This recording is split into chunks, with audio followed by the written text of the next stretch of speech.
Hariom Sabko, Hariom. Welcome to this class on Kathopnishad. So we'll start with the chanting first and then we'll continue the class. You can chant at your end.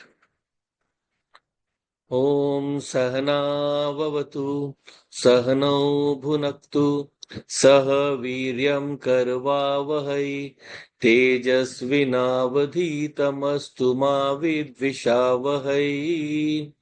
Om Shanti Shanti Shanti. Om Gananam Tva Ganapatigam Havamahe Kavim Kavinam Upamashravastamam Jeshtarajam Brahmanam Brahmanaspata Ana Shrinvanmutibhi Siddh Sadhanam. Om Shri Mahaganapataye Namaha. Saraswati Namastubhyam Varade Kamarupini Vidyarambham Karishyami Siddhir Bhavatu Me Sada. Gurur Brahma Gurur Vishnu Gurur Devo Maheshwarah Gurureva Param Brahma Tasmai Shri Gurave Namaha. Tasmai Shri Gurave Namaha. So we are starting this class on Kathopnishad. So far we have seen the first chapter, all three parts. That is Pratham Adhyay or Tino Valli, three Vallis, three parts. Right. So now we are into the second chapter, which again has three parts each. So this is Dvitiya Adhyay, second chapter, Pratham Valli, first part.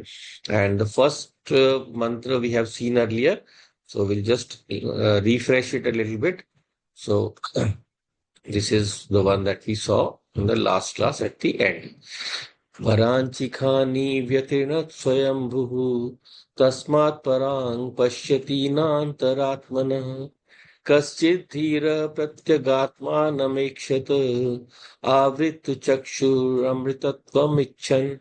So paranchi khani vyatrinat swayambhuhu tasmat parang paschati na antaratmanah कश्चिद धीरः प्रत्यगात्मानम् एकशत आवृत्त चक्षुः amritatvam icchan. So panachi khani, outgoing are the senses. Khani are the sense organs, the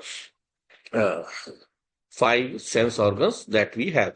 Khani is basically, you can say, a hole, chidra कहते हैं जिसको. Parachi khani is a hole. So these sense organs are like holes in our body through which we receive the signals of all the worldly objects, right? So if you have heard of Hindi word khan, khan means it's a mine.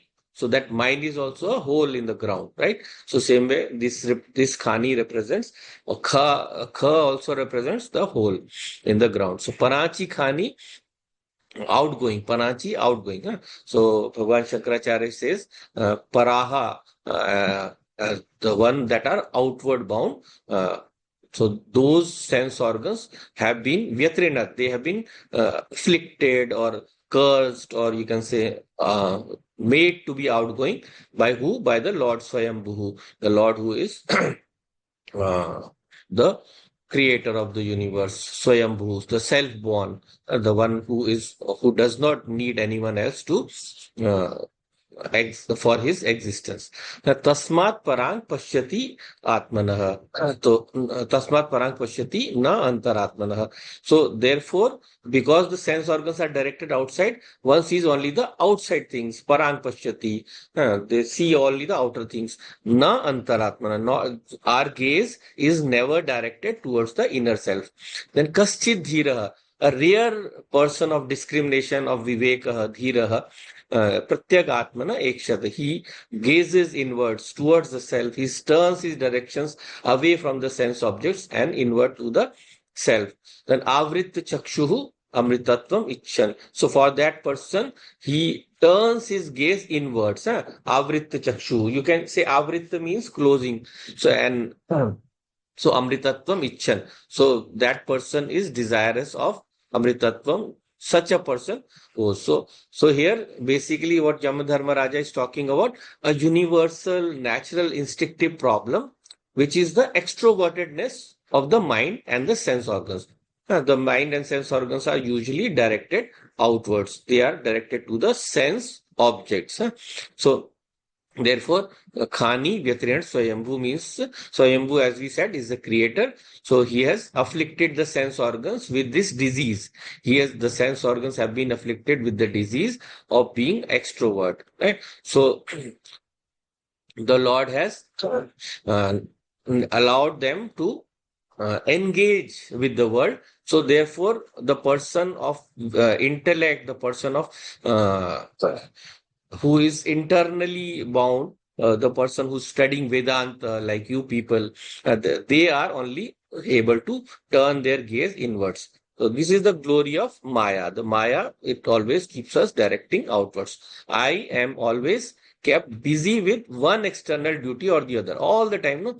So like in Bhaja Govindam, there is Balastavat Krida Sakta Tarunastavat Taruni Sakta Chintasakta Parame Brahmani Kopi Nasakta. So Balas Tavat in the early age when we are children, Krida Sakta, we are busy with the play, we are busy with the games, we are busy with our uh, friends and circle playing around with them. Then Taruna Stavat Taruni Sakta. So once we mature, then we become enamored with the opposite sex. The Taruni here is the girl or the woman. So when you are Taruna, when the young man reaches this young age, then he is enamored with the woman who he is in love with. And then Vriddha Stavata Chinta Sakta. As we grow older, we are so much involved in the world, we are always busy with our chintas, with our worries. So we are absorbed in those worries. But Parame Brahmani Kopi na Sakta, that Param Brahma, that final aim, that ultimate aim of all human beings, nobody gets involved in that. Nobody turns towards that. So therefore, that is why we are always busy with the outside world, right? So we are always thinking, I want to do this, but I couldn't do that. I did not want to do this, and so on. So all the time, the external world is keeping us busy. It's busy. We are busy with the world and not allowing to come to Atma. So sometimes, or not sometimes, I will say usually, we recognize this problem so late that even if we want to turn my attention to this, I am not capable. Right? We are not capable. So therefore, Yama Dharma Raja, what does he say? Tasmat. Because of this worldly preoccupation, because of our worldly engagements, our endless engagements, expanding engagements, Parang Paschati. This person is permanently busy seeing the Parang, the Bahya Prapanch, the outer world.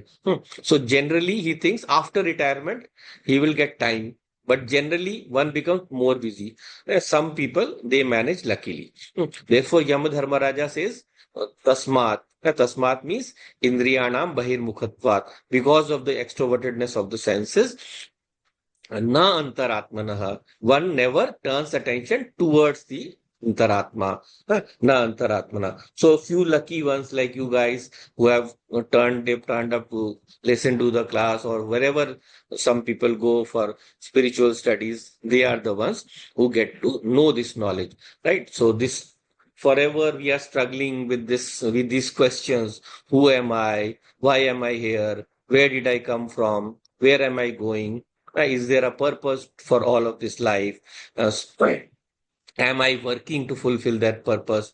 So we have no time to ask such questions. So busy we are with our general duties. And therefore, Antaratmana, the inner self, you do not turn inwards. Na Antaratmana. So you add Pashyati to that. The verb has to be added. Na? So na Antaratmana Pashyati. So we usually don't see the Antaratma. This is the general rule with regard to humanity. And therefore, uh, there are always exceptions. So that is the exception that he's mentioning here, Yamadharma Raja. Kaschid Dhira, some rare discriminative person. Dhira means someone who's strong or someone like not like strong like who is fighting in WWF or WWE or whatever. So not the externally strong, mentally strong, right? So someone whose mental muscles are strong. So that is the Viveki Purusha, because he has seen the world enough. He has seen the faults, the doshas of the world. And what are the faults of the world? Dukha Mishritatvam. Anything that we do is mixed with dukkham, right? And then second is what? Atripti Karatvam. Atripti Karatvam. We are never satisfied. Whatever we get now, we will want more. A cricketer who's earning, say, in crores, and then we hear about match fixing. So still not satisfied, right? So why? Because they have involved themselves in a lifestyle where they spend so much that nothing is sufficient. So that is why we have to draw a line where it is sufficient. Atripti karatvam. We have to get over that. Nothing in the world can give us tripti. So, and finally, what is the third? Bandhakatvam. Bandhakatvam. So, whatever we see, the doshas on the world, what are the faults of everything in the world? Dukha mishritatvam, atriptikaratvam, and bandhakatvam. So, when I learn to depend on the world for my joy, dependence becomes my problem. You can say dependence, you can say addiction, anything. So, not necessarily drugs or anything that is seriously addicting, anything that we are used to or something that we cannot stay away from, they become our crutches. We need them to walk. Need them to move in this world. So the one who has discerned this defect is called the Dhiraha. Yeah. So this Dhiraha or Viveki, he has done what? Pratyag Atmanam Ekshata. He has woken up and he has started to move towards the Pratyag Atma, the inner self, the one that is the seer of everything, Ekshataha, the one that is the observer, the Drishta, the so Drig Drishya. So Drig is the outer world, Drishta is the inner seer. So he has become what we saw in the earlier verse. He has Uttishta Jagritaha. He has waken up, right? He has decided to move in the right direction. So, however tempting the anatma may be, as we saw in the case of Nachiketas earlier also, he was offered so many things. But in the end, what does he say? Taveva vaha tava nritya gite. Keep your objects, keep your women, keep your chariots with you. I do not need these. You just give me the thing that I have asked for. Right? So pratyag atmana kaschid dhira ekshata means they have got atma jnanam, right? They have turned towards the knowledge of the soul. And what kind of knowledge is that? Amritatvam icchan. The ones who desire immortality. So that what does that mean? They have connected. They have connected that this knowledge of the soul, this atma jnanam will lead me to immortality. That is why they desire immortality, right? So because this immortality is present in Atma alone only. So in the previous chapter, it was said Atma is the only one which is beyond the parameters of time and space. Atma is beyond time and space. So consciousness alone is beyond time and space. Why? Because in sleep also, even when the time and space have resolved, sleep there is no time and space. Right? You don't see any objects, you don't see any time, space object. So there also consciousness continues to survive. How we saw earlier. Because when we wake up, we remember. We remember that I observed the absence of objects. So everything else exists within this carpet of time and space. It's like a carpet.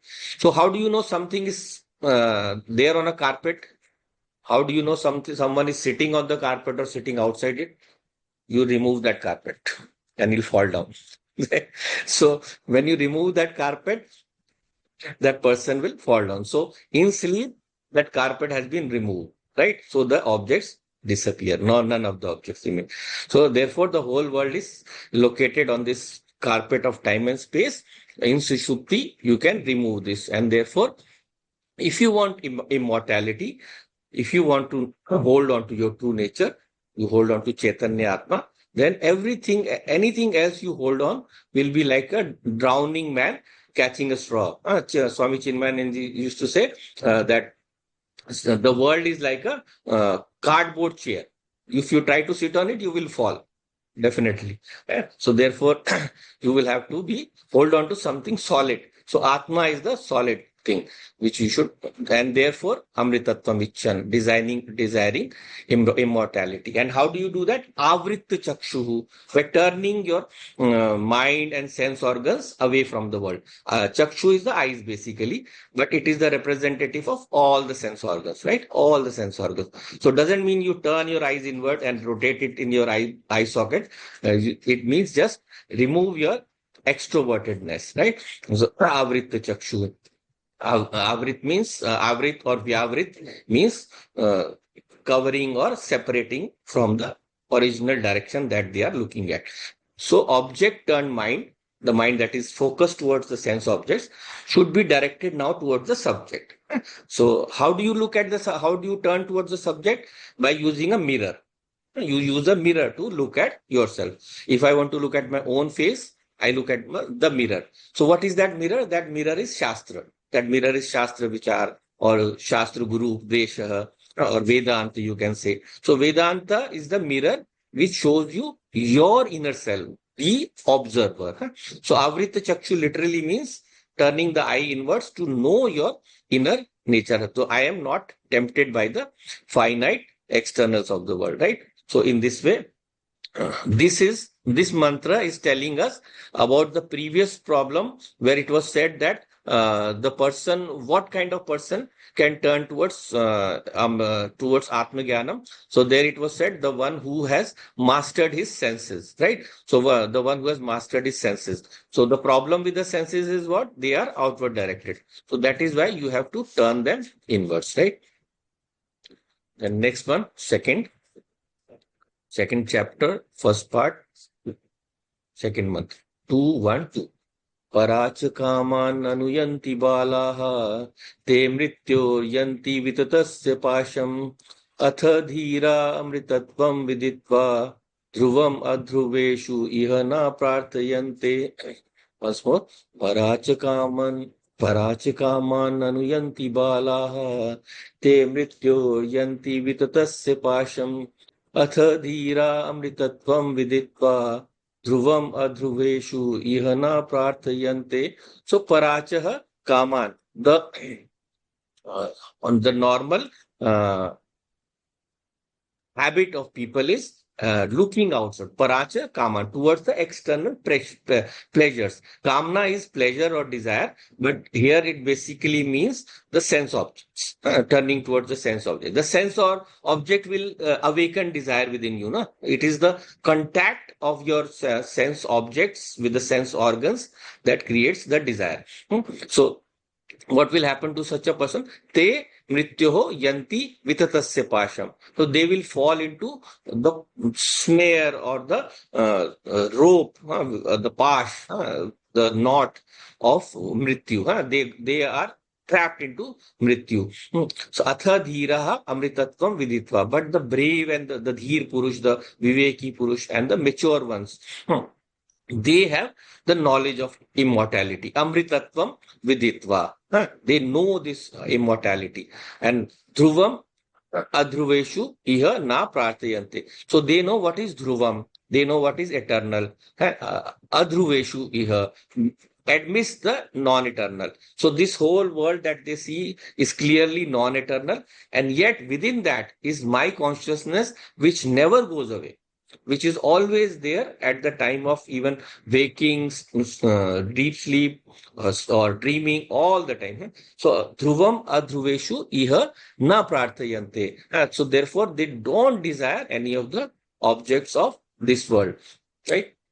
So, same idea is that we saw in the previous mantra, it is also reinforced here also. So here Yamadharmaraja says, majority of people, they never grow in maturity and they never learn from the kicks of life. And so an experience does not teach a person unless a person knows how to use an experience. Lot of us, we have lots of experiences, right? But the one who learns, they become wise. But lot of them, they don't notice. They just remember the pain that experience gave us, and then they want to run away from that pain.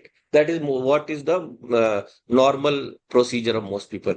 But the wise person does what? He remembers that pain. He remembers what caused that pain. He remembers why. He remembers that because of my dependence on that object, I have this pain, so I will reduce my dependence. He handles the problem at the root. So जड़ से उस समस्या का समाधान करना है. So physically, like the weight has increased, intellectually the degrees have been added, hair has turned gray, but in spite of these people are what? Balaha, like children, immature, childish, right? So in spite of their age, many people are immature and internally childish, like we saw in the like earlier I told you about this. Uh, yeah, this Bhaja Govindam, where it is said that when the person is a child, he is busy with his games, right? So therefore, so most people are still in even a bigger age, they are like Balaha. So what do they do? Parachaha Kaman Anuyanti. They continue to run after one sense object to another sense object. So first they held on to one sense object, then they got kicked out or kicked away, they suffered, and then they were deserted, and the sense or object will perish. Then they will find something else, something fresh to latch on to. So at least why can't they think that it is my dependence on the object that caused the problem, and therefore I should learn to become independent. So therefore, Yamadharma Raja says very few learn. Therefore, Kama Anuyanti. Anuyanti means chasing after. Kaman Anuyanti means running after. Anu means to go after. Like Anuj is a younger son, the one who came after the elder son. Right? So Anuyanti. So Yanti means to go. So they run after. So when we say sense objects includes three things. Either that is what are the sense objects? Either it is an inert object, right? Anuyanti, to chase after, पीछे भागना. So either it is what is the sense objects? They are the inert objects, the objects that we see. But it can also be a live person. But they are also sense objects. And then also it can be a situation. It can also be a situation. So all the sense objects means inert object, person, or situation. So we know about objects. So what about person? When we are attached to a living being, are we attached to the Atma of the person or Anatma? Actually, it is Anatma only. We are attached to the body of the person, the mind of the person, the thoughts of the person, the behavior of the person, right? Someone talks nicely to us. We want to talk to that person again and again. We want to be close to that person. Someone is good looking. We want to be in that person's company. And someone is like intelligent. So we want to learn from that person. So in this way, that attachment we are talking about to that person is only to Anatma. Because if the attachment is to Atma, there is no problem. You hear about that person is my soulmate. The soulmate is also Anatma. The soulmate is you are separating you and another soul. The soulmate, two people. So if soulmate is one, when they should be, we realize that there is no difference, right? So therefore, there is no question of coming away from the person when there is the attachment at the soul level. And there is no talk about the external features. The face and all does not matter. So therefore, our attachment to a living being is not in terms of Atma, but Anatma. That is why in Gita also Bhagavan Krishna had to give a big sermon to Arjuna, that why are you worried about killing Bhishma? You are not killing his Atma. Why should you worry? You are not killing Drona's Atma. You are not killing all the other elders of on the field, that on the battlefield that you are fighting. So therefore, he clarified in a detailed set of shlokas that your attachment is not to Atma, but the perishable Anatma, and that will go away. These people have taken many births. They were earlier also, the Rajas, the kings, they were earlier also, and they will be later also. They will exist. So therefore, they are attached to the people, the things, and the situations. These people, they chase after them. Situation also, no, we see good situations. We want to be in a comfortable plane in life. We want to have the best things around us. So situation represents a position where I can be happy. Some place, some beautiful place, some place where good people are around me, and so on. So we are literally chasing after them. So what is the fate of such people? Since they are living in the field of Anatma, they are living within the range of time and space, and holding on to Anatma, holding on to this external world, means functioning within this time and space. And functioning means that this threat, that is the threat of Yamadharmaraja, the threat of death, it will permanently be there. It will be there till finally we don't have that. That death is not there. So we don't know when he will catch us, but he will catch us one day. So therefore, these people, te balaha, those childish people, indiscriminate ones, they enter into the pasham, into the. We saw Pashu in Purush Sukta, Pashu. We become the Pashu of the Devta. How? When we surrender to our desires, then they control us. They become our bhokta. They consume us, right? We become the consumed. So when we are the consumed, we are like tied into a knot. हम एक बंधन में हैं. So that is the pasham. That is the mrityu pash, or the bondage of desire. So they enter into this wide net like a hunter using the net to capture the animal. So Yamadharmaraja has also spread this vast net of kala, time, this time principle to capture everyone. So this Kal net is everywhere, right? So all our spiritual books, all the texts that we study, they are all telling us about this, how Kal envelops us, this time envelops us, right? And who is beyond this Kala? That is Bhagwan. That is the Ishvara or Atma. So except Bhagwan or Atma, every other place, the net of Kala is spread. That is why, if you heard the story of Markandeya Rishi, so Markandeya was what? He was born to a rishi who was given a boon that you can have a son who will live a long life. He will not be very intelligent, or you can have a very intelligent son who will live for only 16 years, right? So when Markandeya, when he finally, the time came up, his parents were worried. So he said, okay, don't worry, I will do sadhana. So he did sadhana, and he was finally, when he was embracing the Shivalinga, he was become embracing the Shivalinga, and then Lord Yamaraja came, and he took his pasham, he took his noose, and he threw it around Markandeya, and he pulled. But then Shiva, Bhagwan appeared, and he cut that pasha, and he totally, he killed Yamaraja in some stories. In some stories, Yamaraja couldn't harm him and went away. And then later on, the Devtas, they requested, and he finally gave life back to Yamaraja. But in this, the main thing, Markandeya was, he became immortal. He's said to be one of the immortals, all still walking. So actually, you should not take everything literally. It's not, doesn't mean someday you're going to the Himalayas and you'll find Markandeya Rishi. That is not the purpose of the story. The purpose of the story is what? He has embraced the Shivalingam, right? So what is the Shivalingam? That is, he has embraced Atmagyanam. He has embraced his oneness with the Lord. Once that oneness is embraced, once we realize our oneness with the Lord, then Mrityu cannot do anything. Right? Yamaraja cannot do anything. So you go beyond death. That is why he has achieved moksha. He has achieved liberation. That is so it's not like he is physically embracing the Shivalingam.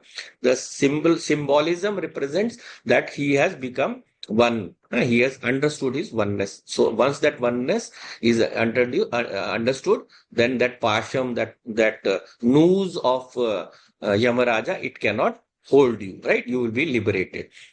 Right. So Vidatasya Pasham, they give up. That Pash is cut. The Pash of what? The 14 lokas, wherever they are. All the 14 lokas. You cannot escape. You cannot go anywhere. Even in Brahma Loka also, no, the time principle is there. Right. So in Gita, the 8th chapter, Bhagavan says, A Brahma Bhuvana Lokaha Punaravartino Arjunaha Mam Upetyetu Kaunteya Punarjanma Na Vidyate.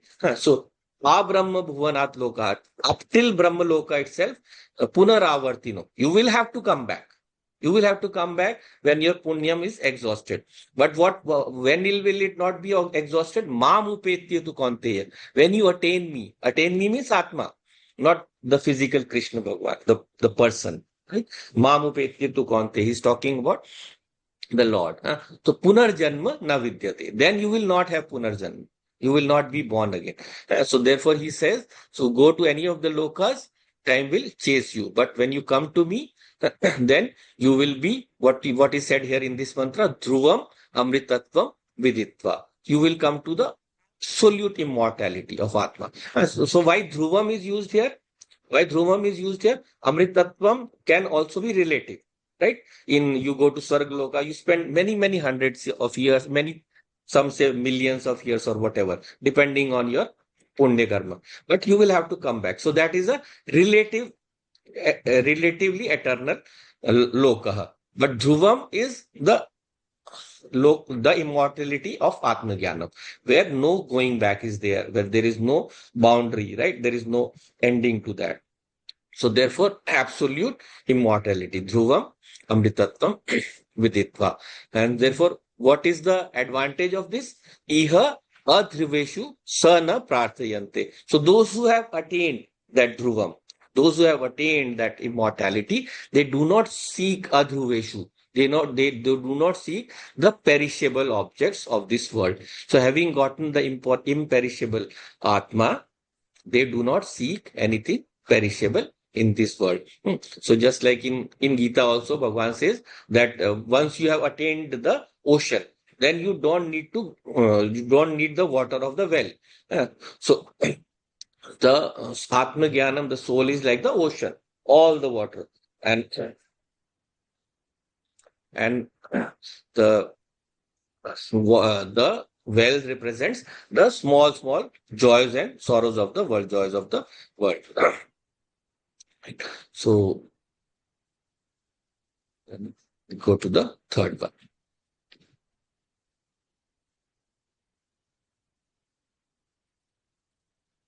येन रूपं रसं गंधं शब्दान् स्पर्शांश्च मैथुनान् एतेनैव विजानाति किमत्र परिशिष्यते एतद्वैतत् येन रूपं रसं गंधं शब्दान् स्पर्शांश्च मैथुनान् एतेनैव विजानाति किमत्र परिशिष्यते एतद्वैतत्. So yen, by which, yen Roop, Rasam, Gandham. So all the sense objects.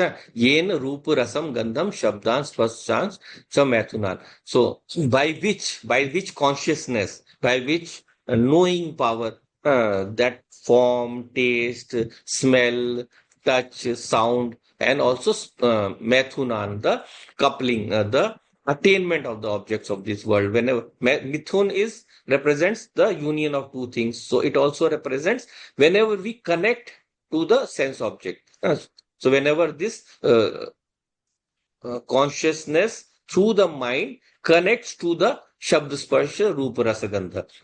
So etenev vijanati.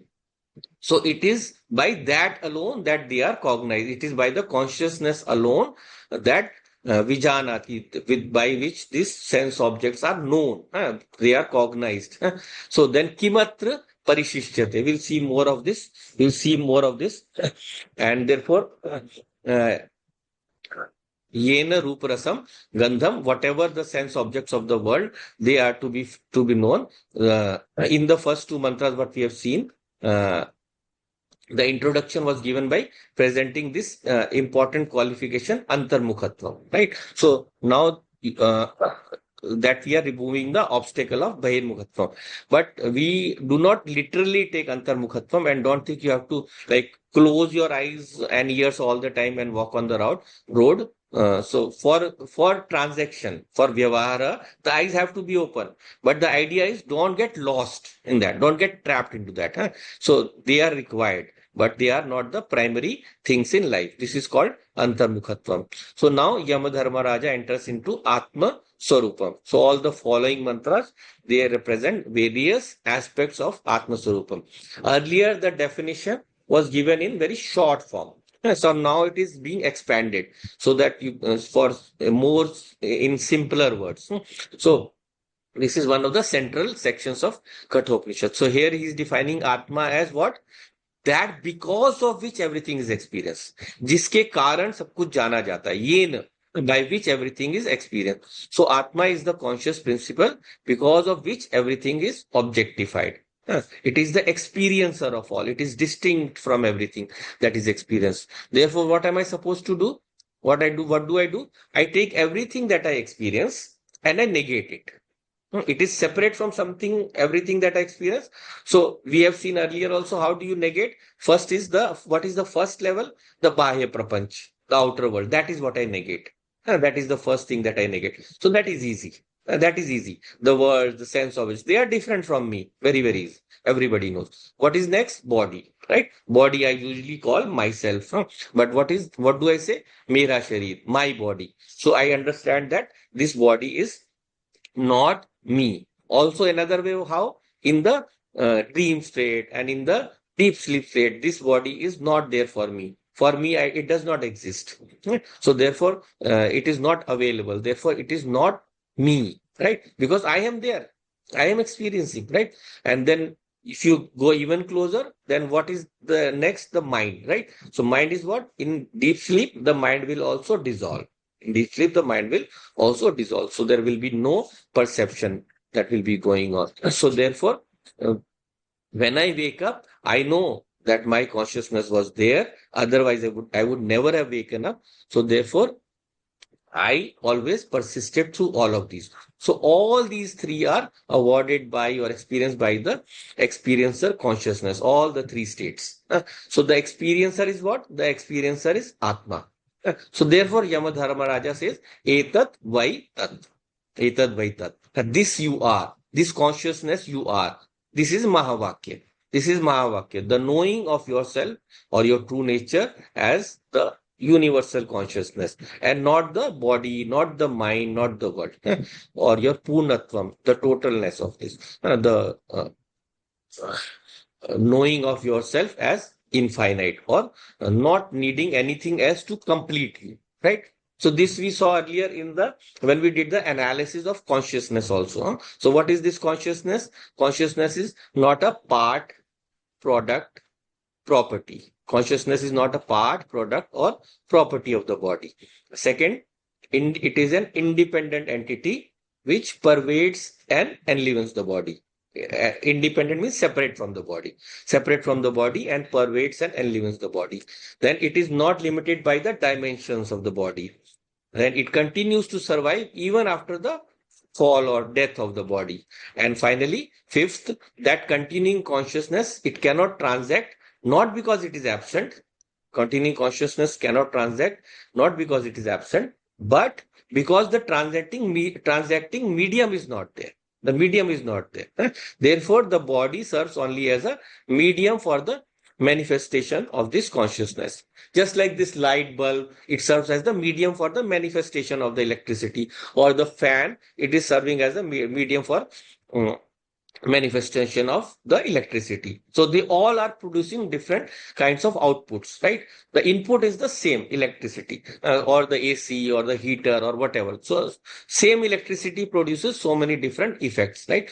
So at the end of this, when this bulb is broken or when this bulb has gone bad, is it the end of the electricity? No, the electricity will continue to exist, right? It is still there, but just the manifestation won't be there. The prakatiti karatvam won't be there. The appearance will not be there. Therefore, you should remember that when the medium goes away, the manifest becomes unmanifest. It does not end. Similarly, the body mind is like a bulb. It is a medium for the manifestation of the consciousness. In fact, the manifest consciousness is called the life principle or the sentiency principle. So when the body mind complex dissolves, or perishes, the manifest consciousness is not available. This is called death. So death is not the end of consciousness, but death is the end of the manifestation of consciousness, right? And therefore, after death also, consciousness continues in the unmanifest form. So avyakta rupena, sarvatra vyakta rupena sharire va chaitanyam vartate. It is in the form of unmanifest. The unmanifest form consciousness is everywhere. And in manifest form, it appears only through the medium. So this electricity is running through all the objects of the house, but it is manifest wherever the manifesting medium is there. Same way, this consciousness is running through all the beings of the world, but manifesting wherever there is the manifesting medium. And this consciousness is said to be you. Huh? Etadvaitat, or like in Chandogya Upanishad, it was said Tattvamasi. So Shvetketu was told by his father that, or his guru, you can say at that moment, that that consciousness that you are searching for or trying to understand, that you yourself are. So to assimilate that, to absorb that knowledge, we have to take this external examples. You can take the example of the bulb or of the light, like we said in the hand. No? So there is this light is there in the hand. So this light is not a part, product, or property of the hand. So light is an independent entity which pervades the hand. Light is not limited by the dimensions of the hand. So light which is in this whole room or the whole hall is manifest because of the reflecting medium. Other places it is not manifest. Uh, So when the hand is removed, the light is continuous, but it is not manifest. Why? Because the reflecting medium is absent. So same way with consciousness. Same thing you apply to consciousness. It is also like this light only. Or you can say consciousness is like to the space. These are the two main examples that are given in Shastra. So just like that space is everywhere, you cannot divide it into parts and so on. So that is why our scriptures, they give us these two examples mainly of Chaitanya Akash or Chaitanya Prakash. So now, what is the next question? What is the next question? How to own up? How to own up? How am I supposed to own up to this nature of consciousness? So Upanishad is giving us the method, what is called the Drigdrishya Vivek. So through which you are knowing all the sense objects. So that is the observer observed analysis. So what am I supposed to do? Whatever I'm experiencing, whenever I'm experiencing an object, then I see object is different from me, and therefore I keep on negating. So in the first stage of negation, what do? I dismiss. I dismiss the whole creation as an observed entity in the form of what? Shabda, Sparsha, Rupa, Rasa, Gandha. So these five categories will include all the objects. That is why in Shabda there are so many varieties. No, so you will say, why not enumerate each object? Once this list is given, it includes all the objects. You don't need any separate object to be mentioned. All the separate. So you don't have to tell this chair, this table, this bed, and so on. So therefore, entire creation is condensed into Shabda, Sparsha, Rupa, Rasa, Gandha. So entire creation is observed. It is an observed thing, and therefore I am not the observed universe. So having crossed the first stage, we come to the second stage, that is observation of which saw of our own body, and then finally the of the own mind also. So just like I use spectacles, I am using these glasses. So when I'm using them, no, they are so intimate to my body, I generally forget. I forget the fact that it is an object. I forget it is something separate from me. The same way, these sense organs also, they are objects only. They are instruments, but they are not me. So in the same way, Vedanta says physical body is also like a this contact lens or spectacle, which is an intimate object serving as a medium for experiencing the world. Therefore, the second stage is to negate the body and the sense organs. And then finally, the mind also, you have to negate. It is a bit tough, but slowly when we observe, we understand through Vedanta that I am the observer of the thoughts. I can see the thoughts. And then you go to Swapnavastha. So there you can see that the whole dream world is created out of this mind only. This body does not even need to be there. And finally into deep sleep, when the whole functioning of the body is gone, then the mind is also disappeared. So I am aware of the thoughts. I am aware of all the thoughts of the mind. I am also aware of the thoughtlessness of the mind. So therefore, I am not the mind. So not only am I aware of the mind, but also the properties of the mind. But since I am the experiencer of the mind is also an object. It is an object of experience, and therefore I am not that mind. The mind has to be classified with the world. You have to put it into the world only. वो भी जगत में आ जाता है. So therefore, once the mind is disowned, when all the objects are disowned, what is left out? What is left out when all the experience objects are disowned? It is the experiencer subject. That is always there. In fact, in every experience we saw, In every experience, we can say there is the experience object and there is the experiencer. So through every experience, I can know there is a subject. There is a subject, and that is me. So you should not ask how I can experience or how I can see the subject or how I can know Atma. That is the basic question we ask usually.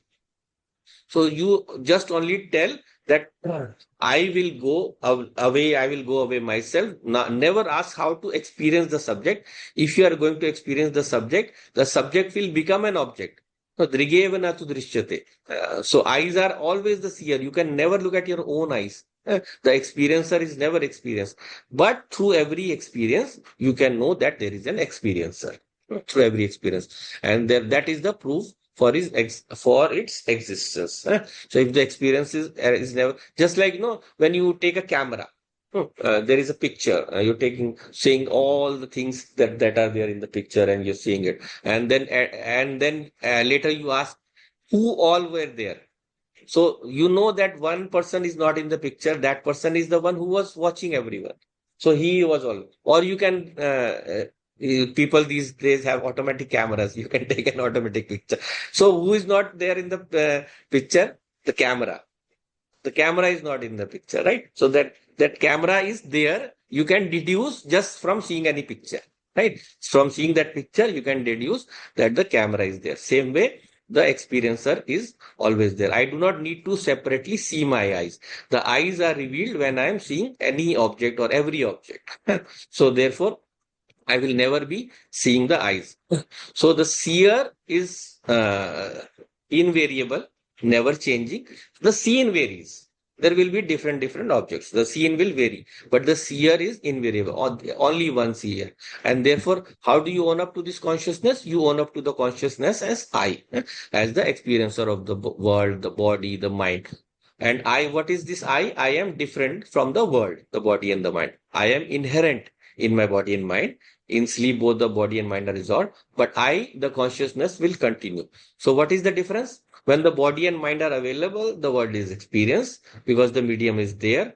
And in sleep, the medium is not there. Therefore, there is no experience.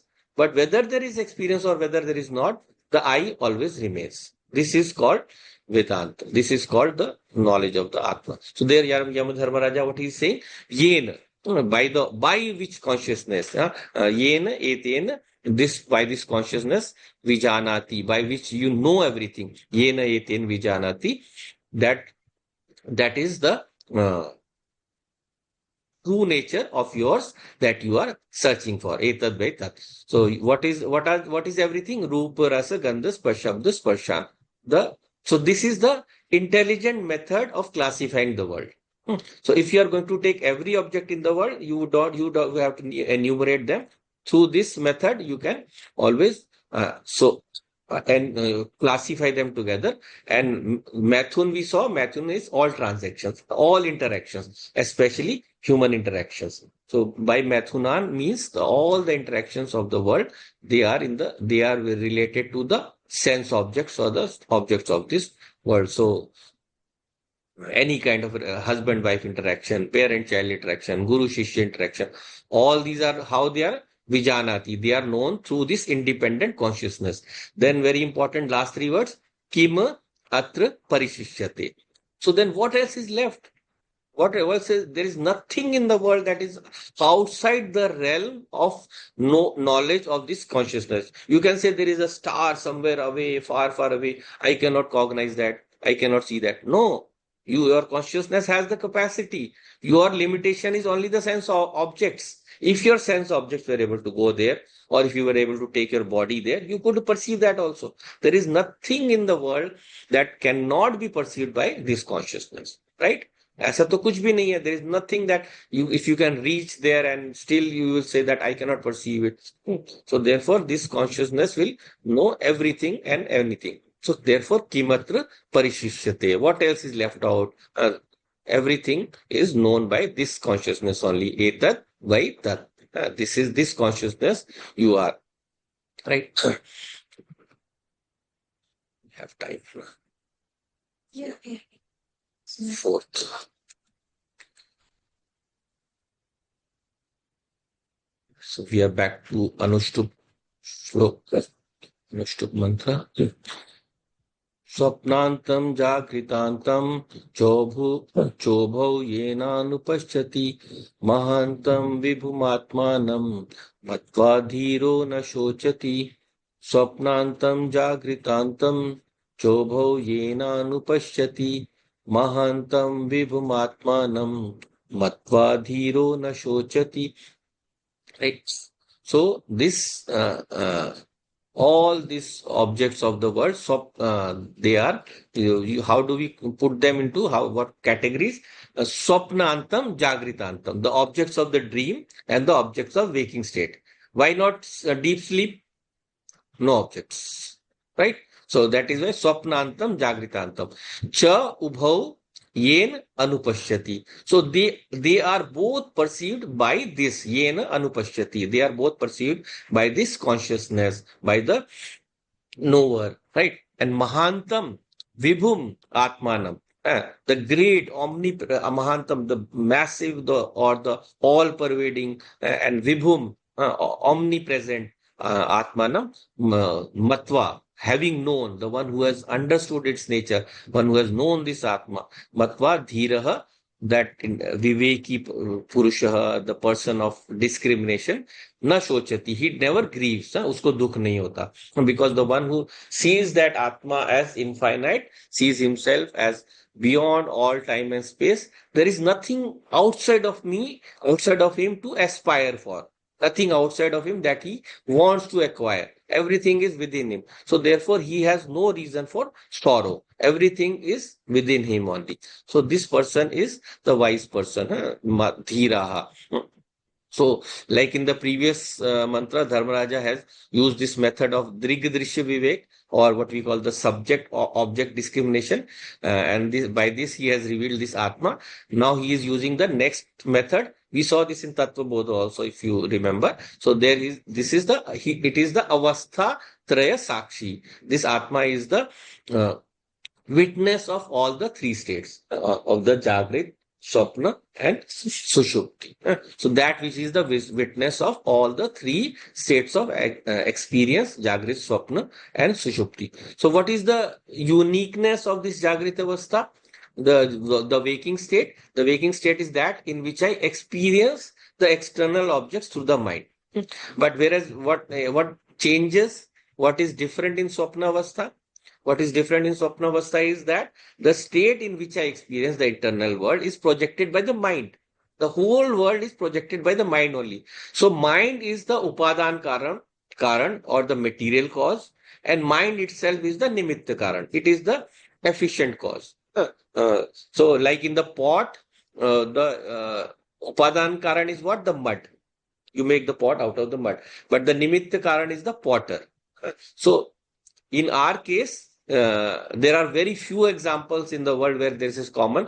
So we are doing Kathopnishad. There is a very similar Upanishad, where Mundak Upanishad, where the example is given of the spider. So spider makes a thread out of himself. So that is the example given. Spider is the Upadan Karan as well as the Nimitta Karan. But we have this example daily available to us, where in the dream state, we manufacture a universe, a world out of our own self, right? Out of our own thoughts. So whatever the experiences I had during my waking hours, that through that experiences, I mix them up, churn them up in my mixer and create a total khichdi or whatever mixture through which I manufacture a weird kind of dreams. Some kind of things are totally mixed up, like I've never even experienced them together in the waking state, but in dream they will get mixed up.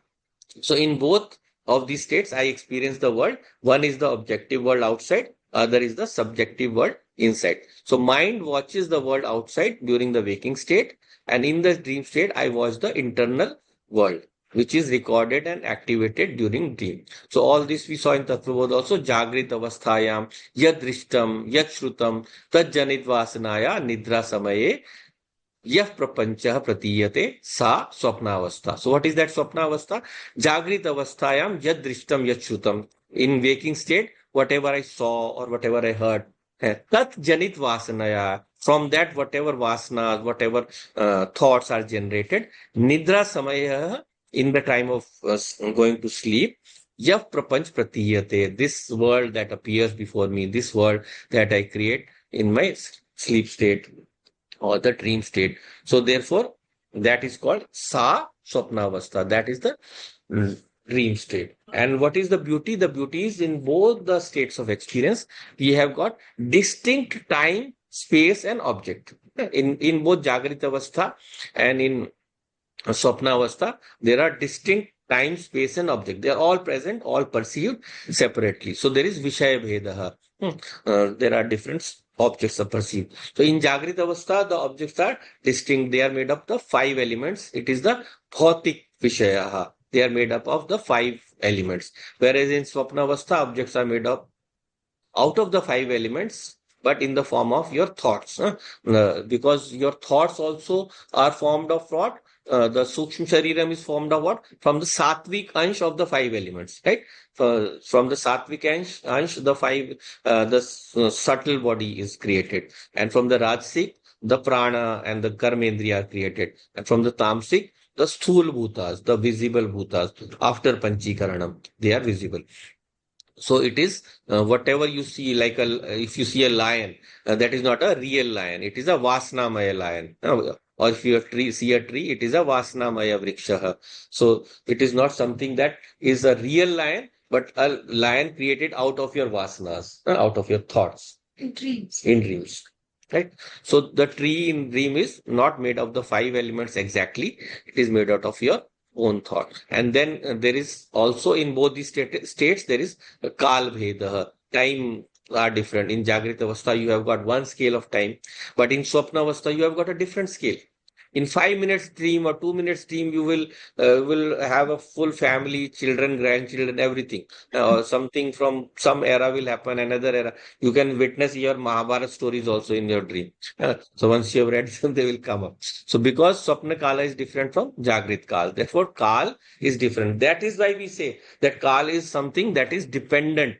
It is not a reality. It is created by us. It is created through the relative motion of different objects. Therefore, Vishaya Bheda, Kala Bheda. And then Desh Bheda, the space is also different. You see the whole dream in your head only. How much space in your head? My head is empty, so I have more space. Some will have less space. So whatever space, little bit of space is there. Within this empty space, you watch the sky, stars, sun, mountain, rivers. So different space, scale of space, right? So what is common to both Desh, Kal, Vastu are different. And the only common factor is observing consciousness. That is the common factor. So who is that observing consciousness? I. So the time scale varies, the space scale will vary, the objects will vary, but I, the observing consciousness, does not vary. Therefore, time comes and goes, space comes and goes. I do not come and go. I am beyond arriving and departing. I am repeating again and again. Why? Because this is very important. It is the main part, what we are striving out to learn. So therefore, Desha Atita Chaitanyam, Kala Atita Chaitanyam, Avastha Traya Sakshi Chaitanyam. So how do you know that time and space come and go? Because when you go to deep sleep, this Jagrit Kal is also gone. Swapna Kal is also gone. In Sushupti, no Kala. No Kala because no objects, so no relative motion, so no time. So that is why in deep sleep, you don't know how much you slept. You cannot tell after waking up that I slept for so much. Only from looking at your watch, you can tell. Right? Or if you were like waking up in between, you didn't have a sound sleep, then you can tell I slept till this hour. But even that intermediate period, you cannot tell. So in deep sleep, there is no Deshkal Rahit Avastha, Sushupti. So I, the consciousness, am the experience of Sushupti also. That is I, the Atma. Therefore, what does Yamadharma Raja says? Yena. By this consciousness alone, the Sakshi Chaitanyam alone, Anupashyati. A person experiences. He becomes aware of all the objects. Swapnantam, whatever are the Swapna Padarthas or the Jagritantam, the Jagrit Padarthas, the objects of the waking state. So And you have to add, of course, to the absence of both of them in deep sleep. So the same consciousness witnesses the presence of both of them as well as the absence of both of them. It is like, you have emptied the hall. When you empty the hall, you say there is nothing in the hall. The hall is empty. But if anybody says the hall is empty, means that that means his head is empty. He is not observing that in the hall there is this light, because of which you are seeing that the hall is empty. If the light is not there, you would not see the hall is empty, right? So therefore, Vedanta, it asks the question, how do you know the hall is empty? To illumine the emptiness, you require light. If there were no light, you can never say hall is empty. Similarly, in sleep, if you are saying everything is empty, remember emptiness means pure consciousness. Emptiness here means pure consciousness. So whenever there is a thoughtless state, it can be in deep sleep, it can be also in other times. Sometimes no, we go totally thoughtless, blank. So that also is the same state. So it is not an empty mind. Mind can never be empty. Mind is always pervaded by consciousness, just as the hall is pervaded by the light. So we have got only two possibilities, either light plus object or light minus object.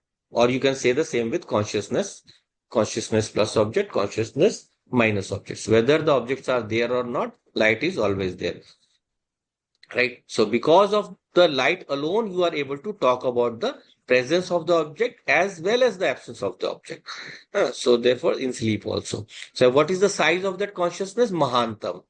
Infinite, huge, massive. So don't think that your consciousness is located only in your brain. If it is located in the brain, it will be seen as big as the brain only. The consciousness will appear as big as the brain only. Therefore, it is not located in the brain like modern science says.